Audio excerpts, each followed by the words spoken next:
Shalom saudara-saudara yang terberkati dengan segala kebaikan dan kemurahan Allah melalui Tuhan Yesus Kristus. Selamat datang dan selamat bergabung bagi yang baru pertama kali mendengarkan renungan firman Tuhan di Bijaksana Channel.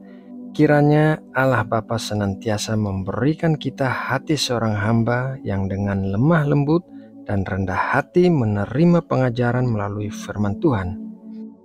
Saudaraku, seperti biasanya, mari kita memulai renungan firman Tuhan dengan berdoa terlebih dulu.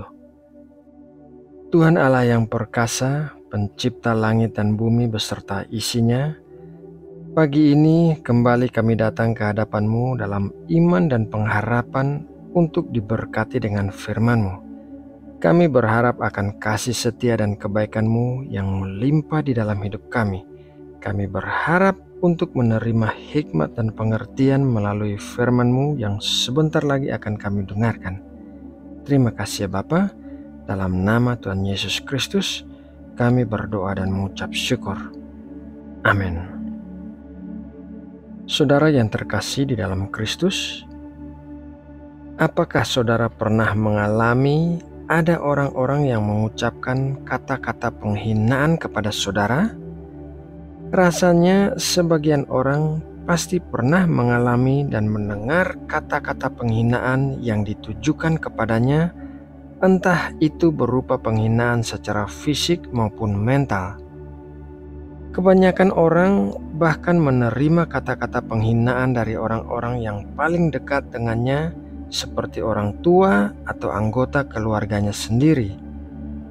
Kata-kata penghinaan atau cemooh dari orang lain perlu disikapi dengan benar karena kata-kata itu bisa berpengaruh besar dalam kehidupan seseorang. Kata-kata bisa membangun atau meruntuhkan. Kata-kata bisa membuat seseorang sukses atau justru sebaliknya menjadi gagal. Alkitab juga mencatat kisah orang-orang yang banyak mengalami penghinaan suatu saat di dalam hidupnya, akan tetapi berhasil menjadi orang yang sukses. Salah satu contohnya adalah Musa. Musa adalah seorang anak laki-laki bangsa Israel yang diangkat anak oleh putri Firaun dari Mesir. Meskipun tinggal di istana raja, Musa tetap mengingat jati dirinya sebagai orang Israel. Suatu hari saat ia sedang keluar berjalan-jalan, ia melihat seorang Mesir sedang memukul seorang Israel. Jadi Musa membunuh orang Mesir itu dan menyembunyikan mayatnya di dalam pasir. Keesokan harinya saat ia keluar lagi, ia melihat dua orang Israel sedang berkelahi. Ia kemudian bertanya kepada orang yang satu, mengapa ia memukul temannya, dan inilah yang dikatakan orang itu. Keluaran 2 ayat 14. Tetapi jawabnya, "Siapakah yang mengangkat engkau menjadi pemimpin dan hakim atas kami? Apakah engkau bermaksud membunuh aku, sama seperti engkau telah membunuh orang Mesir itu?" Musa menjadi takut, sebab pikirnya, tentulah perkara itu telah ketahuan. Pada saat itu, Musa belum mempunyai kekuatan hati untuk bisa menangani kata-kata penghinaan yang ditujukan kepadanya, sehingga ia memilih melarikan diri dari keadaan itu. Selama 40 tahun, Musa tinggal di padang gurun, sampai akhirnya ia bertemu dengan Tuhan dalam semak yang menyala tetapi tidak terbakar. Selama bertahun-tahun kemudian, Musa telah belajar untuk menangani kata-kata penghinaan yang ditujukan kepadanya, sehingga ia bisa bereaksi secara berbeda. Miriam dan Harun, kakak-kakak kandungnya, menolak otoritas Musa atas mereka dengan kata-kata yang menghina. Mari kita baca dalam Bilangan 12 ayat 1-2. Miriam serta Harun mengatai Musa berkenaan dengan perempuan Kus yang diambilnya, sebab memang ia telah mengambil seorang perempuan Kus. Kata mereka, "Sungguhkah Tuhan berfirman dengan perantaraan Musa saja? Bukankah dengan perantaraan kita juga ia berfirman?" Dan kedengaranlah hal itu kepada Tuhan. Pada saat itu Musa tidak terpengaruh oleh kata-kata Miriam dan Harun. Ia telah mencapai tempat di mana ia tidak lagi terintimidasi oleh kata-kata penghinaan atau cemooh yang ditujukan kepadanya. Ia mendiamkan hal tersebut sehingga akhirnya Tuhan yang memanggil mereka bertiga ke kemah pertemuan dan menegur Miriam serta Harun atas kata-kata penghinaan yang mereka tujukan kepada Musa. Selain itu, Tuhan juga menghukum mereka atas kata-kata tersebut. Mari kita baca dalam Bilangan 12 ayat 9-10. Sebab itu, bangkitlah murka Tuhan terhadap mereka, lalu pergilah ia. Dan ketika awan telah naik dari atas kemah, maka tampaklah Miriam kena kusta, putih seperti salju. Ketika Harun berpaling kepada Miriam, maka dilihatnya bahwa ia kena kusta.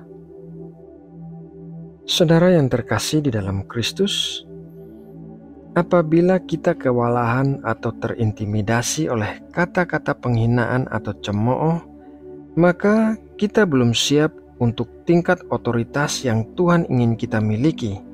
Semakin kita tidak terpengaruh dengan kata-kata negatif tersebut, maka artinya kita semakin siap untuk menangani hal-hal yang lebih besar dari Tuhan.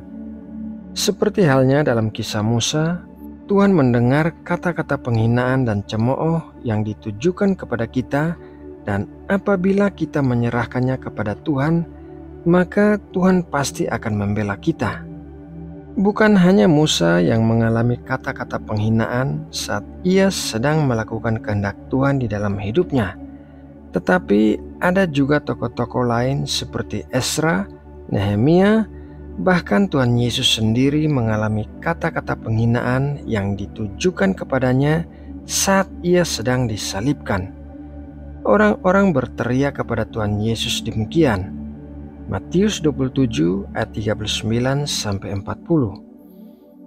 Orang-orang yang lewat di sana menghujat dia dan sambil menggelengkan kepala, mereka berkata, "Hai engkau yang mau merubuhkan bait suci dan mau membangunnya kembali dalam 3 hari, selamatkanlah dirimu jikalau engkau anak Allah, turunlah dari salib itu."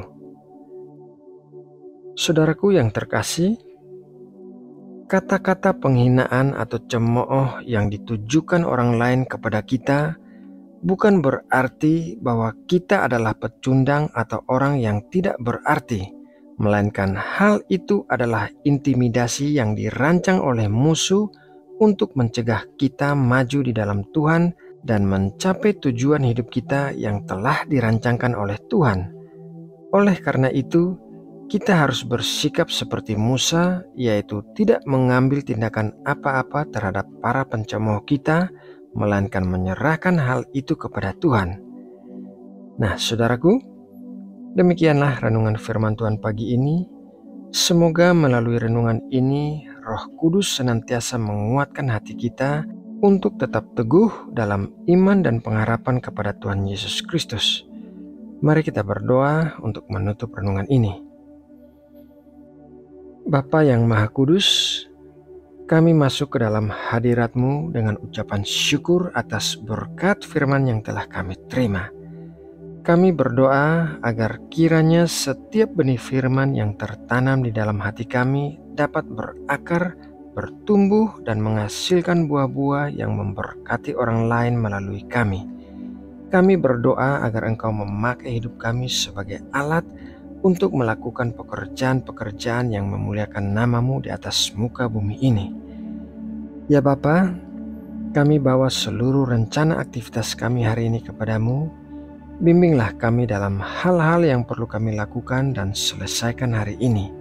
Urapilah kami dengan keterampilan untuk melakukan pekerjaan kami dan berikanlah kami kekuatan untuk melakukannya. Kami serahkan seluruh hidup dan kebutuhan kami serta keluarga kami ke dalam tangan-Mu, sebab kami percaya Engkau pasti memelihara kami. Terima kasih ya Bapa. Kami berdoa juga bagi bangsa dan negara kami Indonesia. Kami memohon berkat-berkat kesejahteraan dan keselamatan bagi bangsa kami. Kami memohon iklim dan cuaca yang baik di seluruh negeri, serta dijauhkan dari bahaya dan bencana alam apapun. Berkatilah negeri kami dengan persatuan dan kesatuan, meskipun terdapat banyak perbedaan di antara rakyatnya. Terima kasih ya Bapa. Dalam nama Tuhan Yesus Kristus, kami berdoa dan mengucap syukur. Amin.